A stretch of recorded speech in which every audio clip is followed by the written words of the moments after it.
कि पंचायत चुनाव के अंदर जो जोश बीकानेर के अंदर देखने को मिला, आज पंचायत चुनाव के महापर्व पर पहले चरण में बीकानेर चूरू की धरती से मैंने शुरुआत करी चुनाव प्रचार की, और आपका जोश और जज्बा देख के लग रहा है कि मिशन 2023 को पूरा होने से कोई रोक नहीं सकता। राजस्थान के अंदर 23 में सत्ता किसान बेटों के हाथ में होगी।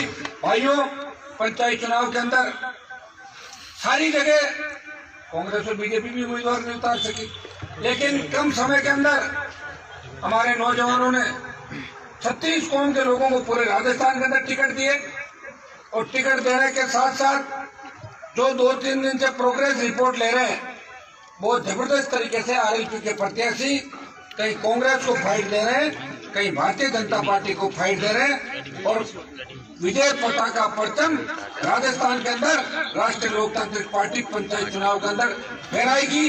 1995 के बाद जब सिंबल सिस्टम शुरू हुआ मंडल और जिला परिषदों का 1995 में, 25 साल में किसी भी पार्टी ने इतने बड़े स्तर पर पंचायत चुनाव राजस्थान में नहीं लड़े जितने राष्ट्रीय लोकतांत्रिक पार्टी लड़े। भाइयों, ये आरएलपी पार्टी का गठन किसान कौम के मान सम्मान और स्वाभिमान की खातिर किया।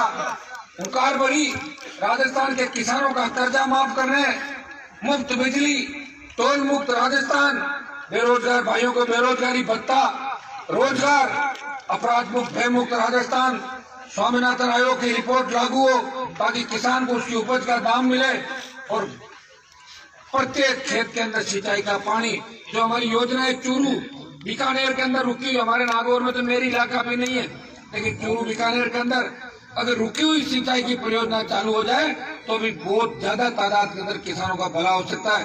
लेकिन आजादी के 70 साल बाद आज किसान सरकार एकदम टकटकी लगा के देख रहा है। चुनाव आते हैं जाते हैं, लोगों ने भी तय कर लिया, एक रोटी को एक बार इधर से करते हैं और एक बार इधर से, एक बार कांग्रेस एक बार बीजेपी, और मिला जुली का गठबंधन 20 साल से हमने देखा कि गहलोत और वसुंधरा किस तरह मिले। इस बार जब अशोक गहलोत की सरकार गिर रही थी तो वसुंधरा ने 20 विधायक देके उसकी मदद करी। ये देखा हमने राजस्थान का, ये खेल हुआ राजस्थान में। तो भाइयों, इस खेल को मिटाने के लिए आप सबको कमर कसनी होगी। पंचायत चुनाव से कांग्रेस बीजेपी की सेहत में कोई फर्क नहीं पड़ेगा। अगर कांग्रेस हार जाएगी तो गहलोत का भविष्य इसमें है नहीं, और बीजेपी हार जाएगी तो क्या फर्क पड़ेगा। लेकिन बोतल अगर जीतेगी तो आरएलपी का मान सम्मान बढ़ेगा, किसानों का मान और सम्मान राजस्थान के अंदर बढ़ेगा। बोतल के जो भी प्रत्याशी चुनाव लड़ रहे उनको पूरी मदद आप लोग कराएं। हनुमान बेनीवाल ने पिछले 20 साल आपके लिए सड़कों से लेकर विधानसभा और लोकसभा तक लड़ाई लड़ी। भाइयों, मैं भी चाहता 4-5 बार उछल कूद करके मंत्री अलग बन जाता, लिमिट बन जाता, लेकिन मंत्री पदों को ठोकर मारी। मैंने कहा मेरे भाइयों को दुख तकलीफ का अंदर नहीं देख सकता, किसी न किसी को तो आगे होना ही होगा।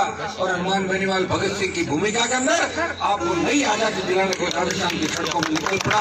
ये मैं धन्यवाद दूंगा कि आपने हर समय मेरा साथ दिया। मैं दोबारा चुनाव के बाद फिर उपस्थित होगा। बीकानेर के अंदर जब रैली करी थी तो आपने लाखों की संख्या के अंदर संबल मुझे दिया, तो उसी का परिणाम है कि आज बिना डर के आपकी मदद करने के लिए आगे की पंक्ति में खड़ा रहता हूँ। इतना विश्वास आपको दिलाता हूँ, कभी भी याद कर लेना, पीठ दिखा के नहीं भागूंगा, आगे की पंक्ति में खड़ा मिलूंगा। ये भरोसा मैं आपको दिलाने आपको भी चाहता हूँ।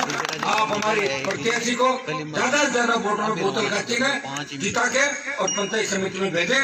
अगर आरएलपी की 30 सीटें जीतती है तो रिमोट कंट्रोल राष्ट्रीय लोकतांत्रिक पार्टी का हाथ में रहेगा, और विकास इस गाँव में भी करेंगे, जिले में भी करेंगे, और राजस्थान को भी आगे लाएंगे। बहुत बहुत आपको धन्यवाद।